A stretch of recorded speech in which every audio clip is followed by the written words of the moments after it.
All right. I love it. I love it.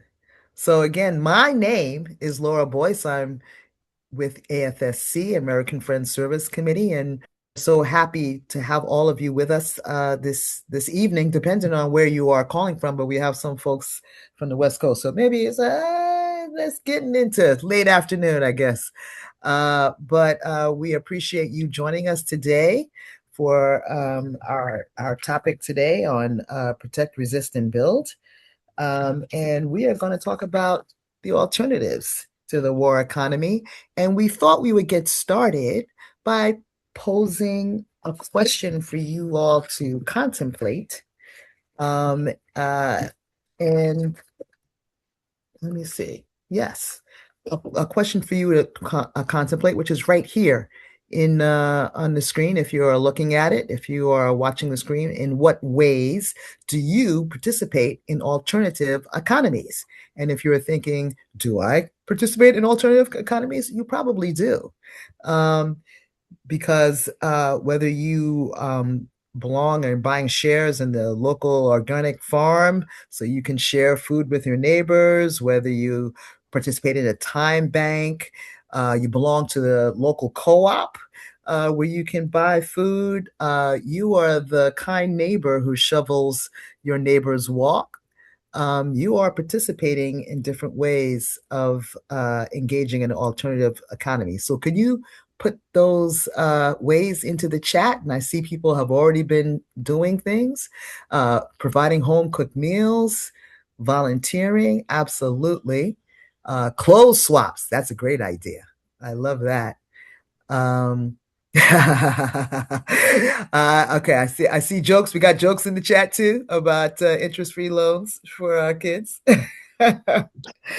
But we have additional things, bartering. Yep, all of those are excellent examples of alternative economies. And I did see something. I think I saw something about mutual aid.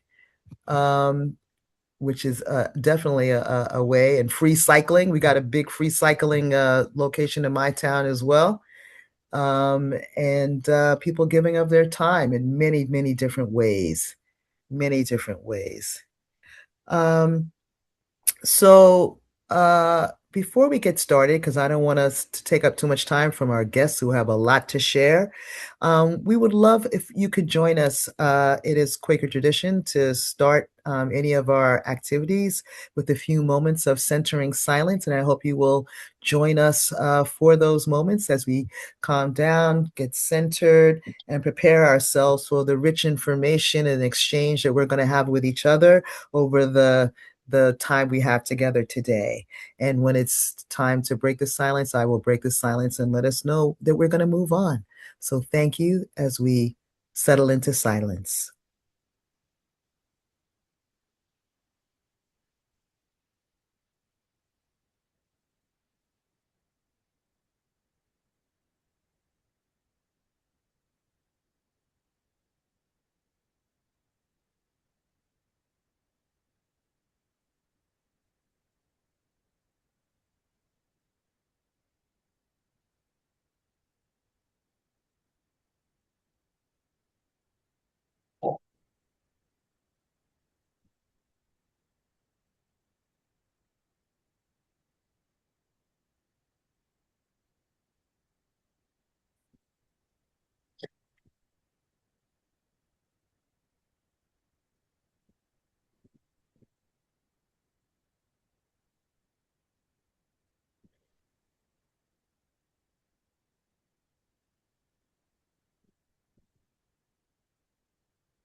Thank you all. Much appreciated you joining us for our time in silence. So, um, what was last week? What was a highlight of last week? I don't know if that's a highlight. That's probably not the right terminology to use. But we all do know that last week on the 15th was tax day. And many of us have had to pay taxes. If you're lucky, you got a refund. But many people are paying taxes all year long. and had to pay some additional taxes when it came down to the 15th. And we feel some kind of way about how our taxes are being used because we're seeing that we're paying taxes, which we don't mind doing if we know it's going to help our friends and neighbors and communities. But we're seeing that people are telling us they don't have money for health care, they don't have money for food security, but we seem to have plenty, plenty, plenty money when it comes to going to war and abducting immigrants off the street. Seems like we got plenty of money for those things. And I think we are right to question whether that is the proper use of our tax dollars. I think, and many of us who are here today can envision a world beyond an economy that's just about war and harm. So we are going to have the opportunity today to learn more about what else we can envision. And we are going to spend some time uh, talking about a call to action from AFSC and our partners who are supporting the May Day Strong events, which is on May 1st. Um, and we know that on May Day, we are going to see workers, students, and families. They're going to be out and about rallying, marching, and taking action all across the country. And they're going to demand a nation that puts workers over billionaires. And many people are going to be refusing to do business as usual, which is a way to make sure that folks know that we are not normalizing what we are seeing. But instead, people are gonna take the opportunity to not go to school, not work, and especially not shopping. So that we can make this point that we are not cool. We are not supportive of the way we see things are going. Um, but to get us grounded in the values that we've been talking about here, we're going to hear from one of my colleagues who's gonna help take us a little bit deeper. My colleague, his name is Mike Merriman Lotz. He is the Just Peace Global Policy Director, and he's gonna get us further grounded in our values that we're going to talk more about today. Mike? Yeah, thanks, Laura. I'm Mike Merriman Lotz. As we said, I'm the Just Peace Global Policy Director for AFSC. I live in Philadelphia, but I'm actually calling in from our DC office today. I'm down here today and tomorrow. So as Laura said, last week was tax day. Um, you though hopefully some of you got your taxes done before last week, but I know that many were um, scrambling to get them in at the last minute. And this year, tax day came in the midst of a lot of turmoil for many of us as we're watching war unfold in Iran, new military actions in Latin America, and violence in our own communities from ICE and uncertainty as we think about the economic impacts of all of these things, the threats of inflation, and cuts to the social services that many of us depend on. And so we wanted to talk a little bit about budgets because budgets are moral documents. They are, you know, they tell us what it is that we value. And each of us carries out some budgeting on a day-to-day basis on our own at our homes and our households. I know that I'm, figuring out right now how to pay for a kid starting college next fall, and many other people have, their own expenses that they're figuring out. Um, and as we do that, we go about balancing between our basic needs and things that we have to have and things that we want but maybe don't need. And we kind of instinctively know that our first priority should always be, making sure that we have food, that we have shelter, that we have, healthcare and other necessities. And when we think about budgeting at a local and state level, oftentimes those values that we have for ourselves and our homes and are reflected in the budgets or are largely reflected in the budgets that we see in our communities. And of course, we do tend to spend too much on Policing and corporate welfare at the local level, but we also invest a significant portion or most of our money on schools and on basic infrastructure and public benefits, things that we all need. At the no- at the national level, unfortunately, that is not at all true. And so the face that we kind of put forward into the world, the values that we hold for ourselves and we often share within our community are not the values that are reflected in the national budget that we put together.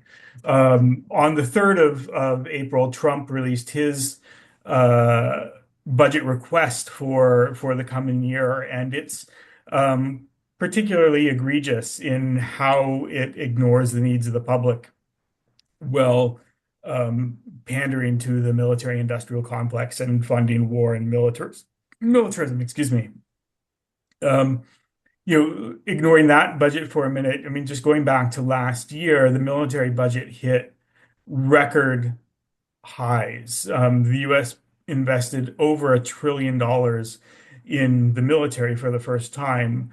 The rest of the discretionary budget was $783 billion, so still high, but significantly less. And that 783 total includes veterans benefits, it includes Homeland Security, it includes other kind of militarized um, portions of the budget. If you take some of those things out, the portion of the budget that actually went to meeting human needs that didn't go towards militarized spending was about 28% of our discretionary budget. So nearly three-quarters of what we have a choice over how we spend goes towards the military or militarism, and that's not sustainable.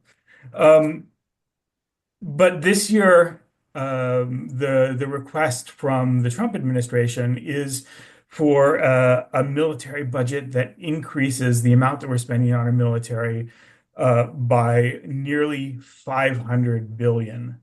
So he's wanting to push the military budget up to $1.5 trillion for the coming year.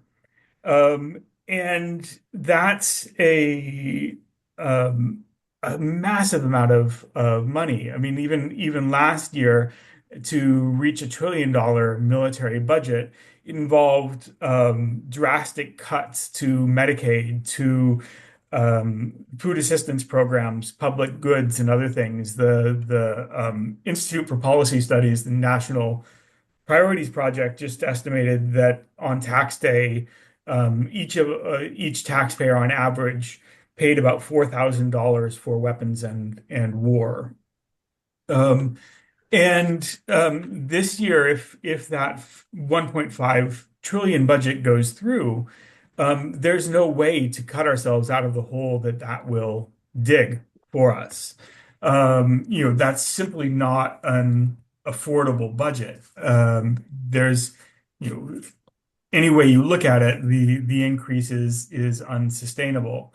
Um, just to put it into perspective, you know, in last year, the amount of money that the US spent on in total on economic security and social programs, so SNAP, childcare grants, home energy loans, social benefits, and all of those things, as well as all of the money it spent on public health and medical research, all of the money it spent on education and job training, all of the money it spent on transportation, energy, agriculture, and international affairs. If you combine all of those things combined, the total amount that we spent on all of those things is less than the amount of money that's being requested this year as an increase to the military budget.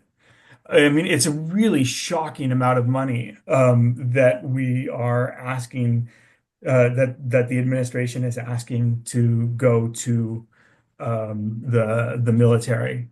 And so, in the face of all of this, we are doing a lot to push back, and you'll hear from some colleagues about some specific ways that we're doing that. But at AFSC, some of the things that we're doing about, and the next speaker will be is somebody from the Coalition on Human Needs, and that's a group that we're a part of that we're working on with to support pushes for meeting all of the needs that we have, but we're also a part of a number of campaigns, the Pentagon Budget Campaign, People Over the Pentagon. Uh, those are campaigns that are calling for changes in the way that we fund and moves away from militarism. There's a campaign called Dismantle the Military Industrial Complex, and I can put some links to these things into the chat after I'm done talking. And at a global level, there's a campaign that we've helped to launch in the last year called 10% for All, which is a global campaign with partners all around the world calling for a global reduction in military spending. And so there are a lot of efforts that are ongoing to rein in this trend, but there's a lot more that needs to be done. And just saying that we're moving in this direction year after year. There's a question from a colleague earlier today about who's responsible for this, and it would be easy to just blame Trump, but the reality is that the bloated and ever expanding military budget and the move away from funding human needs is something that is bipartisan in nature. It's the increases in military funding is something that's happened year after year, administration after administration, regardless of who is in power. And while that can seem discouraging, I want to say that I personally, think that we also are at a moment when we have an ability to push back, and when all of us coming together perhaps are have a chance to shift the discourse and to say no to this ridiculously bloated military budget and the move away from meeting all of our needs. It's so outrageous what they're asking for that there is opposition, from politicians from both parties. There's concerns about what spending this much money on the military will do. And, there is a significant portion of the requested new funding that they're trying to push through a reconciliation process that's not the normal budgeting process. And there is a good chance that we will have the ability to stop that from moving forward. But even if that portion of the new increase is blocked, the increase that would be left over is still something that's unprecedented and that we need to push back against. And if we all join together, and I think there will be some actions that we can drop in the chat, join together on the May Day actions, and join some of the Love Is actions or other protests that AFSC is organizing. We can make our voices heard, and that's important. And as we do that, to remember that we also need to, a part of the militarism conversation is around security. And so it's one thing to talk about meeting human needs here, but it's also a time to say that we need to be developing a new paradigm about what it is that provides us with security, and this moment might be a good one to do that. That we need to shift the narrative and go on the offensive to a certain extent. The 1.5 trillion budget that's being pushed right now, a lot of what's being said about it is that it's, that the challenges that the military is facing in the war with Iran, the fact that they're running out of weapons over after a very short period, shows that we need to be investing more in weapons. But the idea of increasing the military budget to this level came really years ago, and it's been something that's been pushed by groups of senators and representatives. In part in the past, over using a logic that said that the U.S. has to be prepared to fight a two-front war with both Russia and China, and to act militarily anywhere in the world. And that 1.5 trillion would get us to that point of complete global military dominance. And I think that the war in Iran is showing that argument is really full of holes, that it doesn't make any sense, that even with the investment of the money that they want, we won't militarily be able to act wherever we want, or win wars in the ways that politicians are telling us. And so I think this is a chance to say that the security that we see in communities, that we call for in communities, is something that we should be calling for in the world. And we understand that we are safe when people have houses. We are safe when people are fed. We are safe when um, people are healthy. We're safe when people have hope. And, as we see that in our communities, the same goes for the world. So if we even, if we put even a fraction of that $500 billion towards meeting human needs, we could take a significant chunk out of kind of global poverty. We could work to end global hunger and more. And investing in that way, investing in diplomacy, investing in development, investing in aid, and meeting all of those needs is what will keep us safe, not more weapons and war. And so I hope that you'll join us in continuing to push for reprioritization of funds and money. Um, and I think Meredith, who will be coming up, will be saying about, in particular, some of the ways in which you can be doing that to support efforts at in the U.S. and to meet needs and support particular bills here. And I'll drop some additional chat resources in the chat. But thank you all, and if you have questions, drop them in the chat, and I can also try and answer those. Thanks so much, Mike. As Mike said, please drop any questions that you have in the chat. But I just have to say, the numbers that you shared, Mike, are mind-boggling. And how can we spend $1 trillion, a trillion with a T, on military budget and the proportion of what we're currently spending for human needs is shockingly small when we look at how much we're spending and how much we are again told over and over we don't have money to save lives, to help people, to feed people, to make sure they have the health care they need. Um, so thank you for sharing all that you shared, Mike. That got us off on a good start of a good grounding, not because it's good news, but because it's an excellent grounding for what is actually happening. We're going to move on. As Mike mentioned, we're going to be joined by Meredith Dodson from the Coalition on Human Needs. The coalition has been a valuable partner for AFSC for many years on budget issues.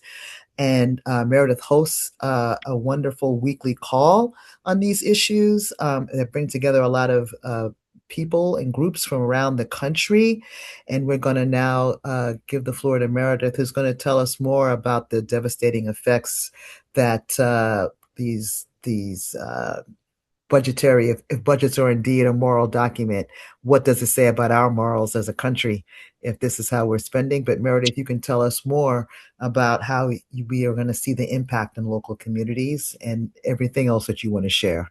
Thank you, Meredith. Great. Thanks, Laura. And thanks, everyone. Great to be on and appreciate how Mike kind of grounded us in some of the major decisions. And I hope everyone will remember if you hear from a policymaker, oh, we can't afford to do that, remember the kind of funds that are being tossed around here. So, I figure I'll do a quick overview of the Coalition on Human Needs just so folks have some context and know more about resources maybe we could help folks with. And then talk through the attacks we've seen on human needs programs over the last 1.5 years so folks know more about that, and then talk about what's kind of in front of us next and kind of looking ahead a bit because I figure having that as kind of context might be helpful for folks. So I'm also happy to answer any questions and can stick around to answer additional questions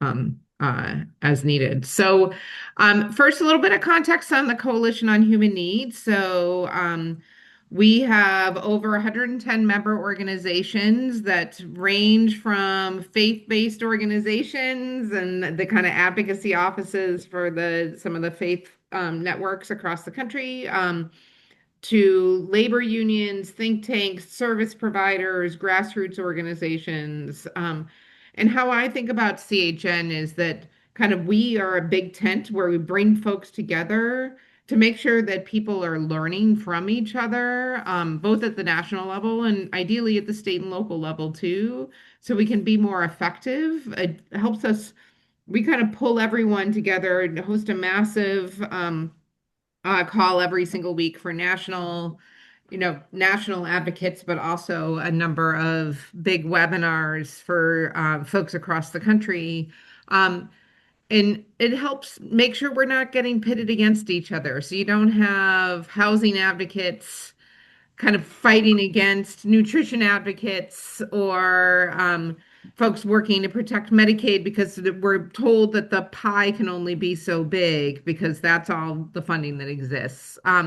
So I would say in particular right now, I think there's kind of a growing level of folks who are talking about in the human needs space are kind of talking about the trade-offs of militarism, that this, massive increases in Pentagon spending and a lot of giveaways to Pentagon contractors, private prison contractors, and ICE and the terror that's happening in local communities and kind of connecting the dots there with the lack of investments in basic needs. So, and we'll talk more about that. But just to kind of walk through some of the things we've seen already, and so folks have a sense of what's already happened.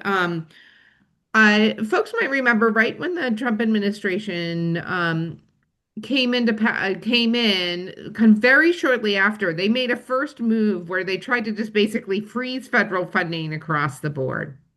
Um, and the reason why, even though this feels like ancient history, because it's been a long year and a half, for sure, but I see this as a success story. The administration made this move. They said they were gonna, like, basically stop all federal funding that was already approved by Congress on a bipartisan basis. And there was this immediate outcry. And they got pushback from a bipartisan group of policymakers in Congress, and they almost, within basically 24 hours, they reversed course. So we did right at the beginning see a reminder, both kind of evidence of kind of attacking the division of power and democracy and Congress's power of the purse, and also attacking human needs investments, and almost immediately the administration backtracking. So I do think that's important to remind ourselves that kind of pushing back can be effective. That being said, we've continued have to see attacks on congressionally approved funding, whether it's in some cases, threatening to and trying to freeze funding that goes to certain programs or certain states, or actually rescinding funding and impounding funding that Congress has passed previously. But also they've attacked the federal workforce that often, plays a critical role in getting resources to communities and performing oversight, et cetera. Whether it's like fair housing enforcement at the Department of Housing and Urban Development, or the civil rights focus staff at the Department of Education have been gutted. And also, since we just had tax day, the staff at the IRS that cracked down on wealthy tax cheats and helped everyday folks file their taxes. Those are some of the kind of important federal workers that have been attacked by this administration. And then on top of that, we had this massive budget package that passed last year. And I just want to remind ourselves this was something that passed into law in early July. And I just thought it would make sense to walk through because we got to keep this front and center. We haven't seen many of the most horrible impacts of this yet, but I think we'll see it more and more. And we got to remind folks about what misplaced priorities this represents. So last year, when Congress passed this massive budget package, and they used this budget reconciliation process, which basically allows them to kind of fast track legislation through Congress and make big cuts. It was the largest cuts in history to nutrition programs. They made structural changes, in particular to SNAP, which is our nation's largest food assistance program. Um, and what they've set up is that they're forcing most states to cover SNAP benefits for the first time. Um, Anywhere between 5 to 15% of the federal funding for SNAP being shifted to the states. These are big costs. Like kind of the administration's like, here you go, you better cover this now on. And when they're, I mean, some states have been threatening to leave the program, or some states have said we're going to really cut back participation. We have seen already 2.5 million folks, fewer folks participating in the SNAP program since this legislation was enacted last year. And this is not because, oh, our economy is going great and people are not having any problems with putting groceries on the table. No, this is already states are making moves to cut back on SNAP benefits. And actually, I apologize, I didn't share this with friends at AFSC ahead of time, but I'm going to put a tracker that folks can use to even see in your states, because in some states it's even worse. So I just put a link in the chat so folks can see what that looks like in your state. Um, so in addition to these massive changes to SNAP, we saw the largest cuts to Medicaid and the affordable and kind of health coverage in history. 16 million people are estimated to lose health coverage. 51,000 people are estimated to die each year because they lose access to health coverage.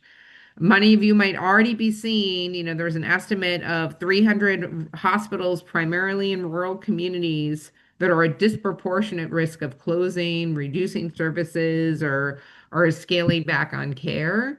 And millions more are facing new problems. Many of you are probably seeing that premiums are going through the roof for folks who, for instance, have coverage through the Affordable Care Act, because um, in passing a bunch of other tax breaks that primarily benefited the wealthy, Congress did not pass extend tax credits that help folks actually afford health coverage through the Affordable Care Act, the enhanced premium tax credits. So yeah, uh, so big changes to health. We're seeing some of that now. That's going to be kind of cascading, in some cases worse and worse over the years. Especially in terms of Medicaid cuts. Overall, we're talking about $1.2 trillion or more than that of cuts to basic needs programs over the next decade. And this includes a variety of things. I can answer more questions in the chat.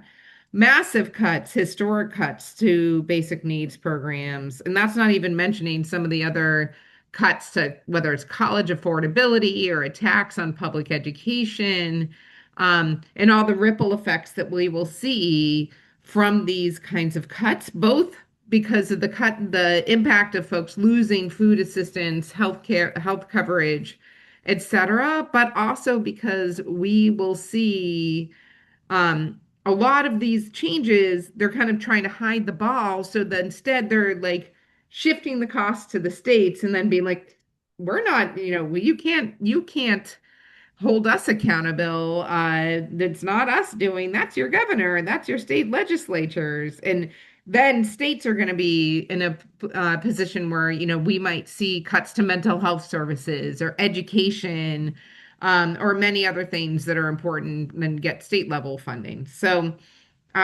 you might be saying, oh, $1.2 trillion. Well, I guess the deficit must have been really bad, and maybe that's why they did it. Let me tell you, that is not at all why they did it. Instead, they put some of that money right into big increases in Pentagon spending. They gave ICE $75 billion. This is more than 7 times ICE's annual appropriated budget, and it's more than all other federal law enforcement agencies combined. And that's what's fueling these attacks on our immigrant neighbors. Where basically they used it to fund family separation, detention, deportation, including of many of folks who have legal status, et cetera. They gave and it's basically a massive slush fund right now that ICE has at its disposal without oversight or accountability. And we're seeing that with this like huge influx on warehouses, and many of you might be involved in that. But here's the other thing they spent that money on, and that's again not anything to do with the deficit. They gave $4.45 trillion in tax breaks that primarily benefited the wealthy and corporations. So they're adding, about over $3 trillion to the deficit in the package that passed last year. So historic cuts to basic needs programs, and even out, kind of multi and massively more than that, big tax breaks that primarily benefit folks who already have wealth, which is only going to drive up inequality and further. So, as much as some of you might have seen some politicians last week trying to claim all this great stuff that happened because of the tax law that passed last year, I wanted you to have the story about how basic needs cuts help pay or kind of partially paid for that. And then one last thing I will note is even the pieces that in the tax package where they're kind of saying, oh, they might be claiming like, oh, we're really helping families. Um, I will note that 1 out of 3 children nationwide um, will not get the expanded child tax credit that they passed last year because they actually leave out about 19 million children in the lowest income families from the child tax credit or for the full value of the child tax credit. So even the tax policy that's in place that's supposed to help families with the cost of raising kids, that was something that they did not prioritize when they were doling out tax breaks. So, on top of that, millions of children who do not have many an estimated like 2.6 million children who are themselves are citizens, but they don't have at least one parent with a social security number will also are losing the child tax credit altogether. So they found a way to attack immigrants through the tax code. They have found multiple ways to do that. So that's the big thing that happened last year, and we are dealing with the aftermath of that right now.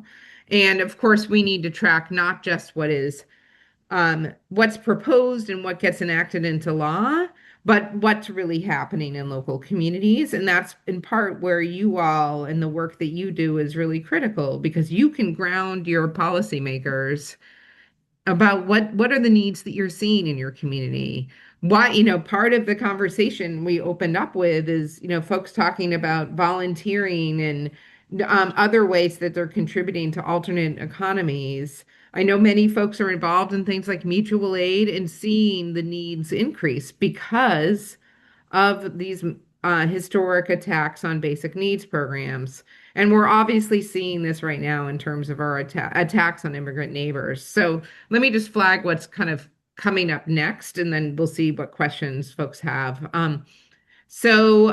Congress does this annual process where they pass spending bills.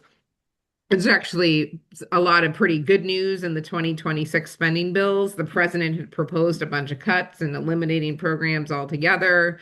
Congress, by and large, rejected that pretty resoundingly on a bipartisan basis. They passed most of their final 2026 spending bills a few months ago. The one exception of the one bill that technically is that the agency that's in a shutdown right now is the Department of Homeland Security. And this is at a moment where attacks on immigrant communities are continuing. And and unfortunately, they have this massive slush fund from the big budget package last year. So ICE is still out there, and Border Patrol folks are still out there attacking communities because they got this huge influx of money. I will note that just today, Senate Republicans unveiled the kind of their plan. They're trying to fast track as much as $140 billion in additional funding for ICE and Border Patrol over the next 3 years. So they've set this up, this budget resolution that paves the way for additional money through the using the reconciliation process. They're basically bypassing Congress's normal process, and uh, in a way that they don't need, they can pass bills with a simple party line vote.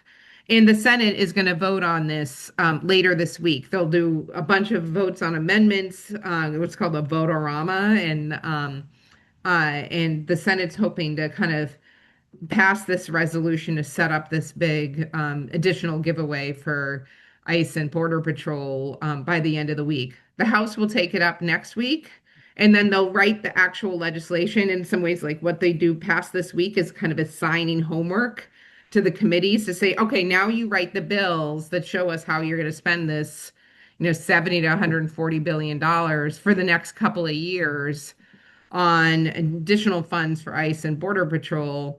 And the president has said, hey, you need to pass these bills and get them on my desk by June 1. And so that's why they're moving so quickly to bypass the normal process and infuse massive additional amounts of funding to terrorize our immigrant neighbors. So, um, and you might be thinking, oh, there's a lot going on right now, and a lot of people are, um, facing increased needs. Congress must be working hard to help people put food on the table or help people afford, deal with rising energy costs or health costs. No, this is what Congress is spending their time on right now is uh, tens of billions of dollars in additional funding for ICE and CBP. So that's what's happening now. I think, we need to be vigilant and stand up. I think not just against attacks on our immigrant neighbors. And I appreciate that Amy put in the chat. We're kind of compiling how human needs advocates are speaking up about attacks on our immigrant neighbors in this resource that's in the chat now, and we can share it out with you afterwards. We're also speaking up loud and clear to oppose increased Pentagon spending. And nearly 300 organizations joined in a letter that we sent to every member of Congress a few weeks ago, kind of saying no more funding for the Pentagon, invest in human needs instead. So we can make sure that we share that around with everyone too. We'll put it in the chat in a moment. And then the last things I'll flag is that we have a number of tools for individuals who are looking to quickly email members of Congress, kind of tailor it, talk about why you care about these issues, and email Congress. We house technically under the CHN action, and I'll put links to those in the chat too. So with that, I'll see if there's any questions, and thanks for the help of the folks in the chat sharing additional resources. Oh, Thank you so much. Oh, sorry. I didn't mean to interrupt you, Meredith. Oh no, Barbara, just if folks want to get briefed more specifically on what's happening with and how they can help push back against funding ICE and Border Patrol, we are hosting a whole webinar focused on that. We already have thousands of folks registered. It's tomorrow at 5 p.m. Eastern, and there's a link to uh, it says National Community Call. There's a link in the chat to register. Thank you so much, Meredith. You dropped so much essential information, both in what your comments were that you just shared with us, and there is wonderful information that is in case when you use these links to follow. And there's a number of links here, so a lot of rich information is being shared. I know my colleague Amy has been monitoring the chat to look to see if there are questions. We do have about 5 5, 6 minutes to entertain some questions if people have some questions.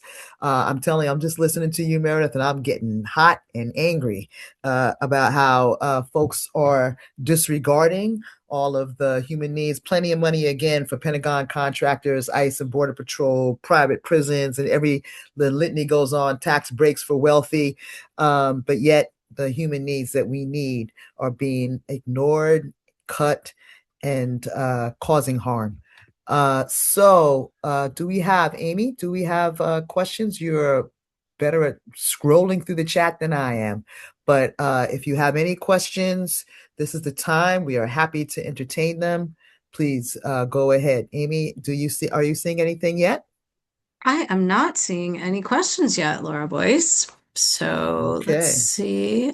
Feel free to just put them in the chat and we will get to them. Oh, here's one from Faith. Would like if you could offer a preview of the National Community Call. Yeah, so this is a joint effort with a number of organizations. I'll put the registration link again in the chat so folks can kind of see the banner there.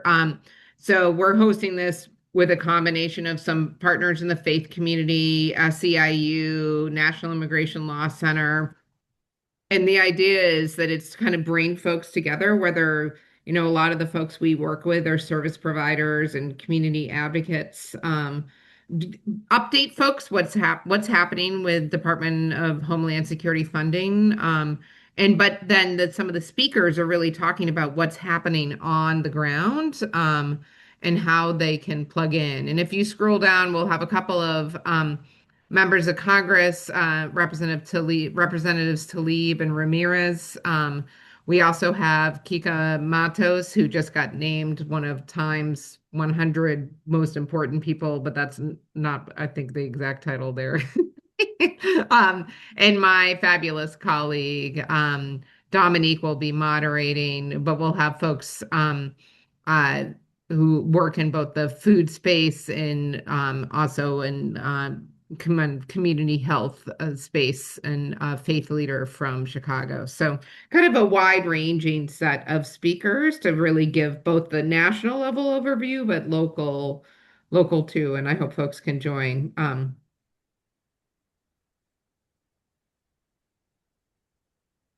I Amy, just is there saw more? there was a Yeah, go ahead. question about, yeah, there was a question about what actions planned for May Day. And thank you, Daniel, for putting in the link for May Day Strong. So that's in the chat for you all. There are hundreds of actions organized around the country. I don't know if anybody, I think Daniel's probably going to speak to that when he's up as well. So, but that's a great question, and we're all looking forward to that. Yeah, and I saw the slide that I think some of you all are doing actions this weekend. I'll flag, and I think they'll talk about it more tomorrow on the call that the bigger webinar we're hosting. That this Saturday is a warehouses day of action, like standing up against Yeah, further warehouses and detention. So lots of important things for folks to kind of plug into. that's great. Thank We you. we do have time for one last question before we go to our last speaker, if there is one. But you can let me know if there's any additional questions. Plenty of useful information, including more information about the May Day strong actions that are happening all around the country. Anything else, Amy? I don't see any substantive questions. There was a question earlier from somebody who was having trouble copying the links, and we will send out the links in our follow-up email. So keep an eye out for those. Very helpful, very helpful. Meredith, you are the bomb, as they say. Not in a good way, though, because you are just loading all this wonderful information. I can see why we've been partnering with you for so long. This is just excellent information for us to have as we move forth and try to make sure that we are living into our values of holding up what we need to do for human needs and not again normalizing that this is just the way it's supposed to be. I feel like I'm in the book 1984. If you read that back in Mhm. whether you were in high school or whatever, and we're not gonna stand for it. So Right. we right with you. We're right with you, Meredith. Yeah, I always feel Um, inspired knowing that lots of folks are out there standing up. So appreciate everyone and all that you do. Thanks again. So our last speaker for this for our time together is going to be our very own Daniel Lacamacher, who, in addition to doing great work supporting our folks in the Midwest and West and the work that they're doing, Daniel is also on the board of About Face, Veterans Against War, and is also a very valuable person and member of the May Day Strong Coalition in Chicago. So, Daniel, I'm going to turn it on to you so you can lay it on us and let us know how what your views are on all this and how we can get involved. Well, thanks so much, Laura. And yeah, huge thanks to Meredith and to Mike for laying out all that information about what is going on with funding in our country, um, and how much work there is to be done to bring about the change in the world that we do want to see. So as Laura mentioned, I am an AFSC employee. I'm in much more of a like administrative support role at AFSC. But also I'm very active in veteran and active duty military organizing through About Face Veterans Against the War. Um, Want to make sure you're hearing me still okay, Laura and everyone. I trust somebody will let me know if not. So presenting on behalf of About Face tonight to tell you a little bit about who we are. We're a membership organization of post 9/11 military personnel. So that's both active duty, guard members, reserve, as well as veterans. And our mission is to end America's policy of permanent war, forever wars, as well as the use of military weapons and tactics and those militaristic values that are increasingly pervading our communities. So we recognize in About Face that the problem is not just one of how America projects power around the world, it's also how America is increasingly militarized at home. For myself personally, just a little bit more context. I'm a Navy veteran who was discharged as a conscientious objector back in 2009. So I was an active duty sailor when I began that process and was eventually discharged. And it was through that process of becoming a conscientious objector that I first learned about the Center on Conscience and War, and then the work of the American Friends Service Committee, learned that there are modern day Quakers still in the world. And you know, the rest, as they say, is history. And here I am now proudly working for AFSC today.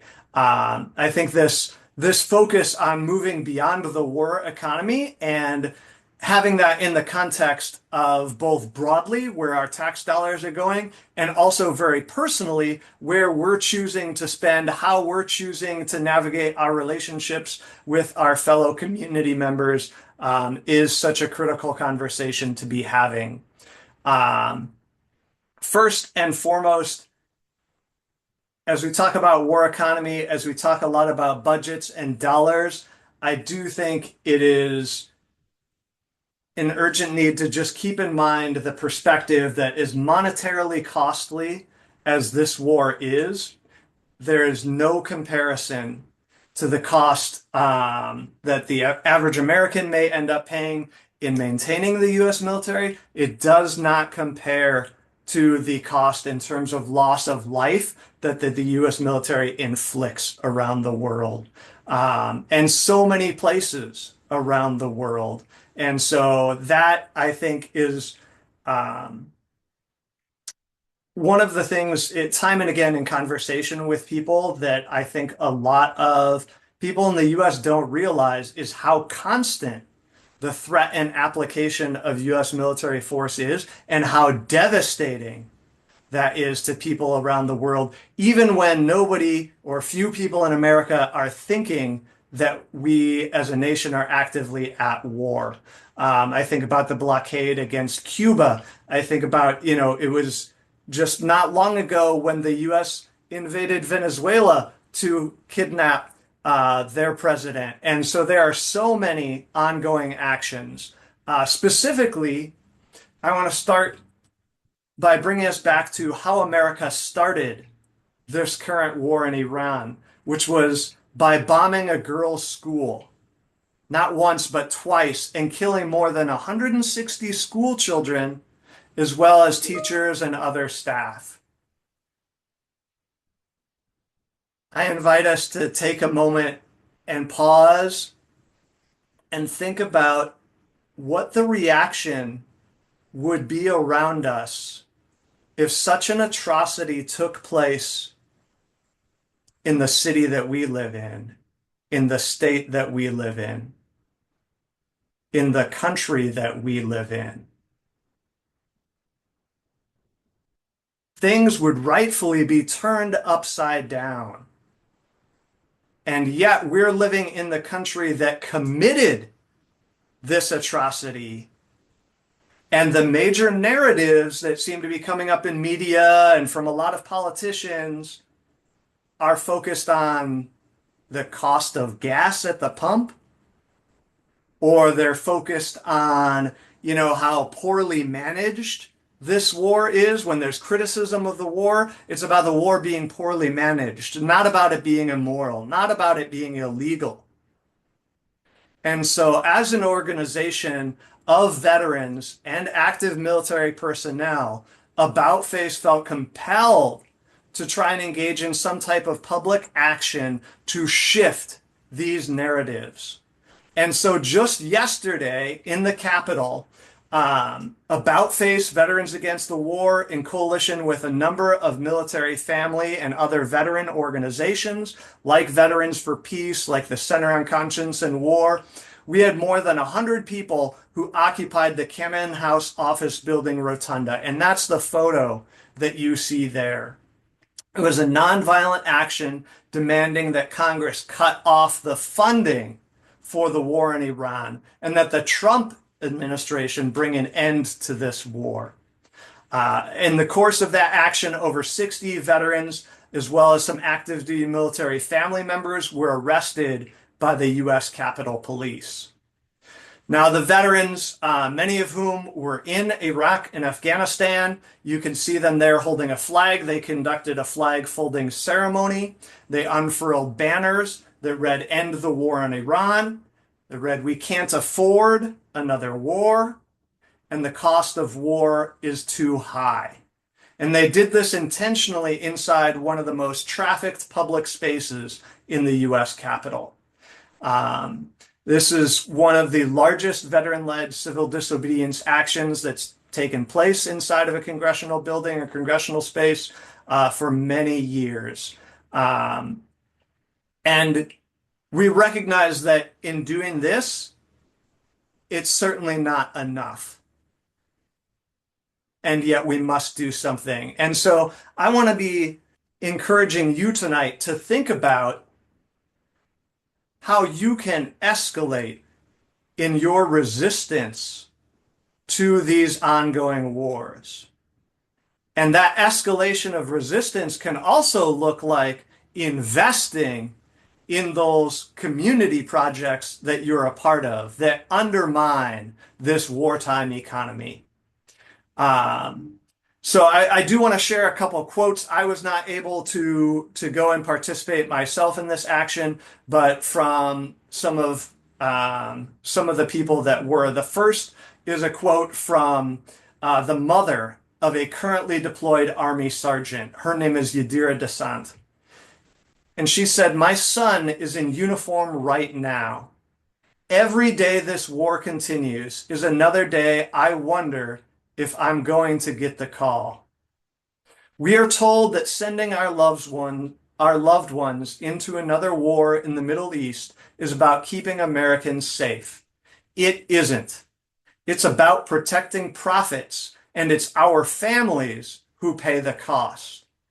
We are here today because we refuse to stay quiet while our people are put in harm's way for a war that never should have started."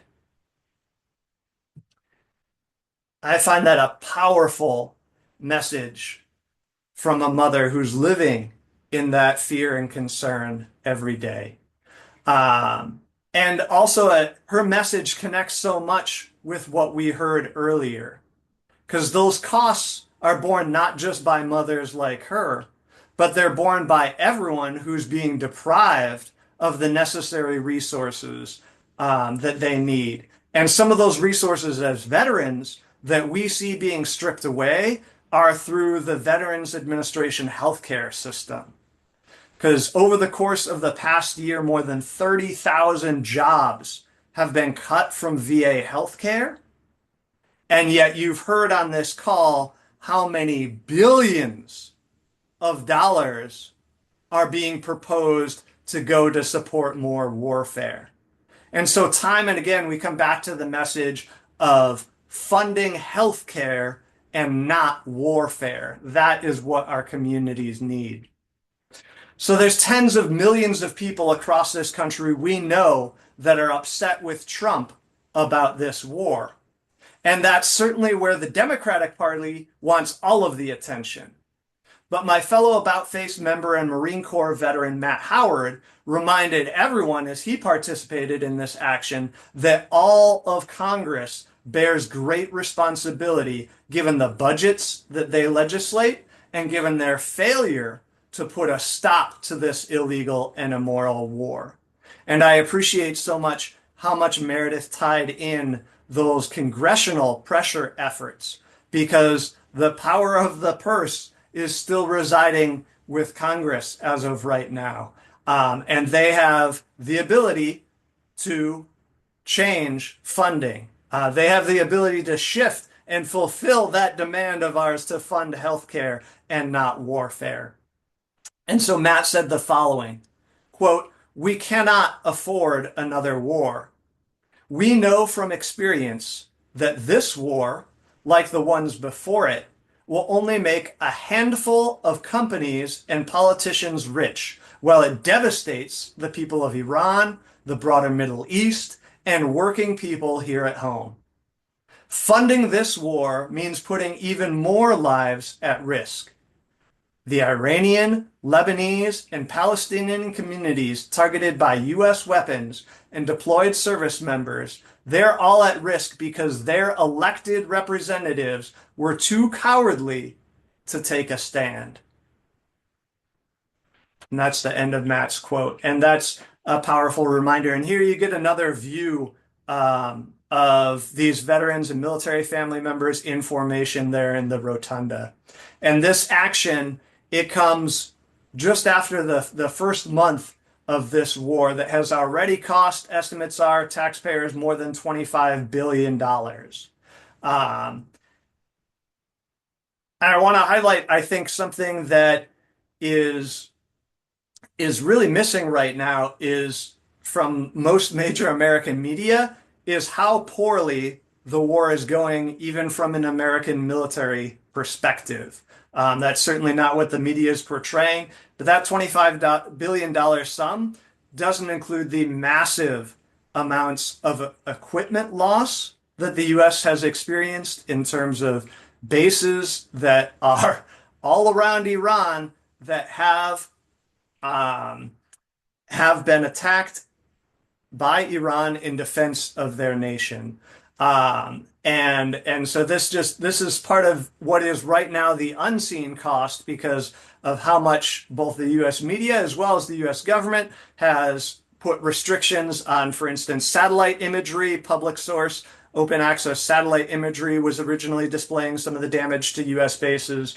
The US has curtailed that publication during this time because people were beginning to see how U.S. bases have been damaged, the amount of equipment loss. And again, these things pale in comparison. They should not matter in comparison to the loss of life, and they are still some of the costs. And it's important to realize that, again, every single one of those losses is taking away from the investments that could be happening investing in life.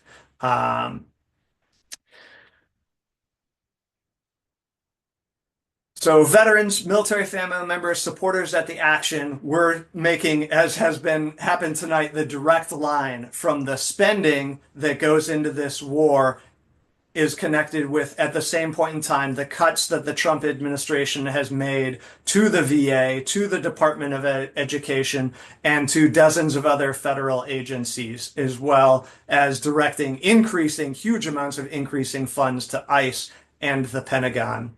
Um, as well, want to bring it together again. In much of U.S. media, these things get siloed from one another. We wanted to make clear that the war on Iran is also inseparable from the U.S.-backed Israeli wars on Gaza, the genocide in Gaza, on Lebanon. And so our call from About Face and from all those who participated in this action was for Congress to cease all material support for the Israeli military, as well as directly ending the U.S. war on Iran. I do want to tie in some other updates recently from a military perspective. You might have heard some murmuring, some chatter about the draft. And on the next slide, you'll see just a couple of points to briefly go over a kind of a draft update, and you get this old-time photo from how AFSC and Quakers have had a many decades long history in supporting the draft resistance movement, as well as for building a just peace and ending wars.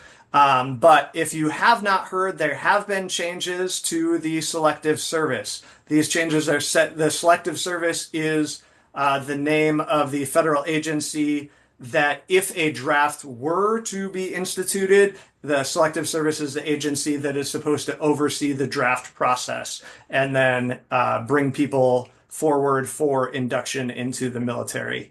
They have been having a tough time, shall we say, tracking people.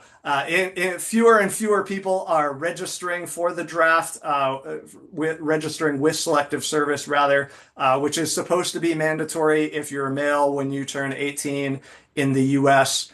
And so what they're doing is this has been passed in legislation, is that they're going to try and automatically register people with Selective Service. So this is not to indicate, some people have misunderstood to think this means that a draft is starting in December of 2026 at the end of this year.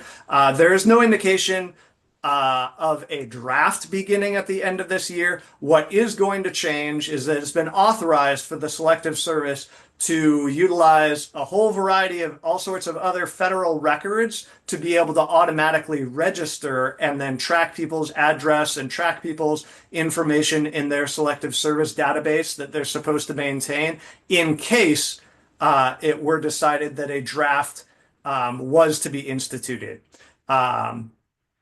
So yeah, this is some important information. A lot of there are Quaker meetings and others who have, continuously over these years, when there has not been a draft, encouraged their young people that if they are obligated to register with Selective Service, there would be a form that you would fill out, and even though the Selective Service would not acknowledge it, we would encourage people to write on that form that they're a conscientious objector, to mail that back in, to make a copy of it, to create a record from the get-go that even if they're registering, they're doing so essentially under duress, and they're doing so saying, I'm registering because it's required by law, but I am a conscientious objector. Now, there's concern over, okay, this is a way for the Selective Service just to have people automatically, eliminating that possibility for any communication in which people can object. So some ideas are being floated about how to respond to this. I think AFSC and others have the intention to follow up and provide some information and suggestions to our concerned community members about how to respond.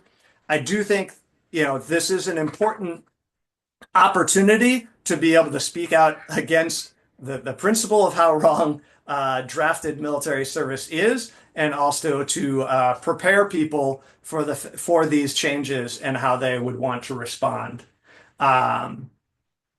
So all of this leading into, we started off with that action that fellow About Face members undertook yesterday. And we don't want to leave you with just identifying what others have done. We want to invite you into taking action together. So on this next slide, we'll get a little blurb from the Mayday Strong Coalition. So I put the link in the chat a couple times before. Maybe somebody can drop it again, maydaystrong.org. So the tagline, workers over billionaires. And across the country, we are standing up and demanding that we tax the rich so that our families and not their fortunes come first. And the demand is no ICE and no war.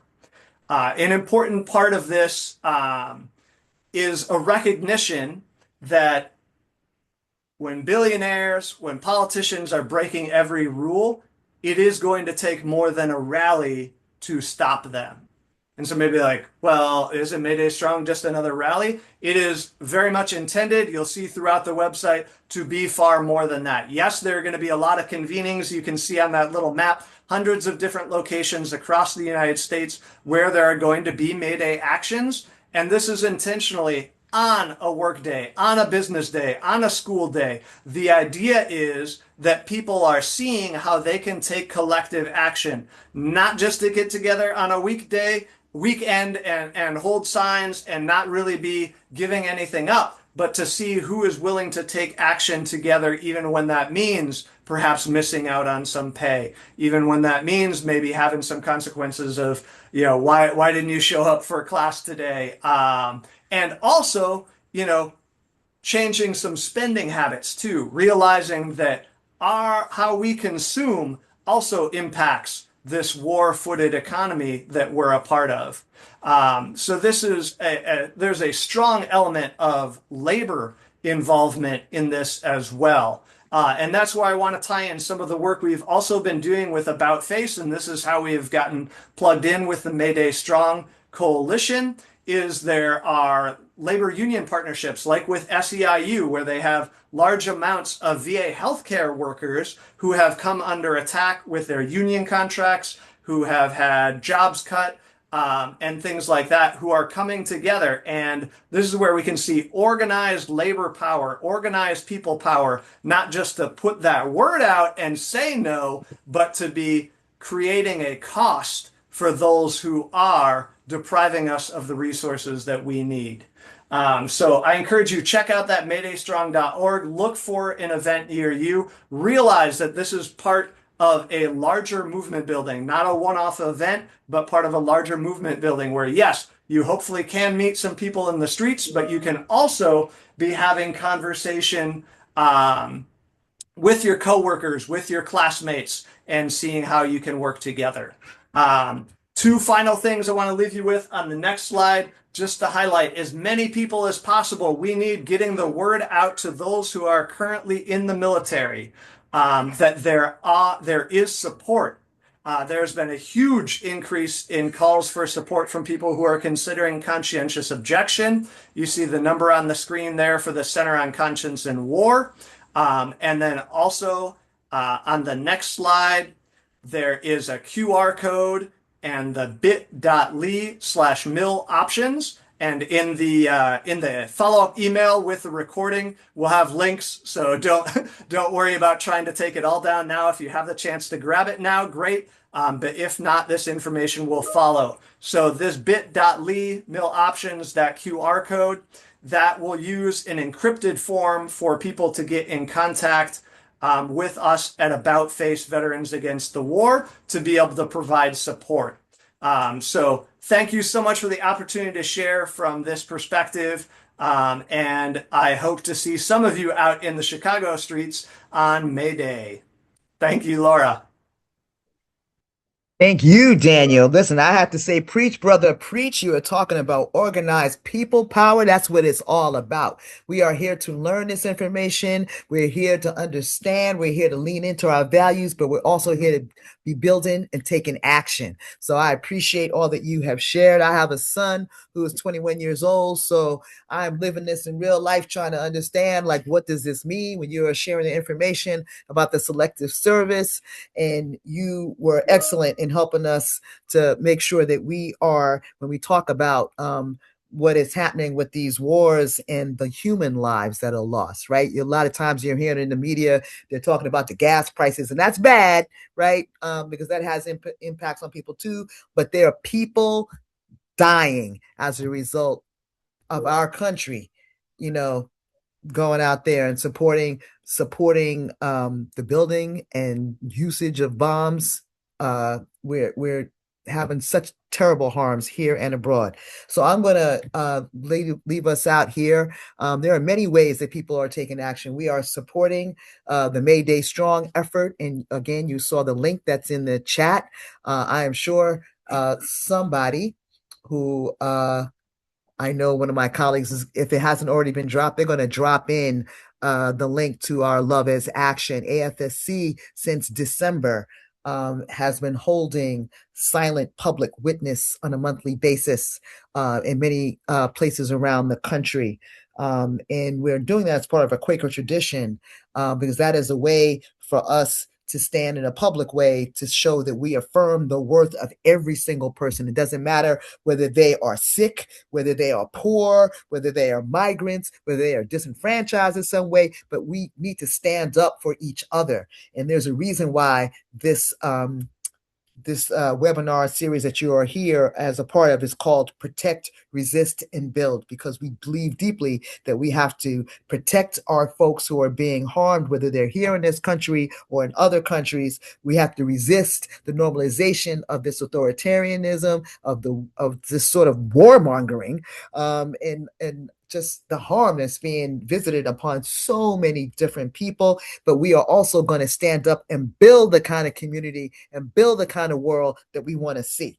So Love as Action is our way of giving folks an opportunity to come and bear public witness and support our fellow folks in our communities who are saying that not only we don't like the harm that's being visited upon each other, but we're going to stand up and we're going to resist what is being thrust upon us. And we are not going to take it anymore. And we're going to work together through collective action. We're going to go out there and we're going to make sure that we're going to know each other. We're going to see each other. We're going to inspire each other so that we can go out and do what we have to do. So you can see from the slide in front of you that we have another Love as Action happening this weekend, April 25th and 26th. You can go to our website where you can see any of the sites that are up, and I know we have probably around 30 around the country that are happening. We would love for you to join us in this public witness. We have another one that's coming up May 16th and 17th that weekend. And then also you can see that we're doing it again in June, and you're going to hear it here first. And we're also going to be doing something in July, for July 4th, around that holiday, because people are as you know, gathering to celebrate America's freedoms, but yet we see our freedoms every day actually being taken away. We're going in the reverse. We're not getting better. We're going backwards. So that's just yet another opportunity. We stand with all of the efforts of resistance, and we appreciate you joining us today and this evening, or wherever you happen to be. We appreciate you being with us, and we thank you so much for the spending time with us. And again, we have opportunities in the chat that you can see, links that you can follow. If you are so inclined, we would love if you become a partner for peace by donating to AFSC. And again, you can get that information and how you can do that as well. But we're going to thank you warmly for joining us today. We hope this information has been useful. We hope that you've learned some things. I know I learned some things. And we hope that we will see you out in community in the fight, in the struggle for collective action against authoritarianism and war. Thank you.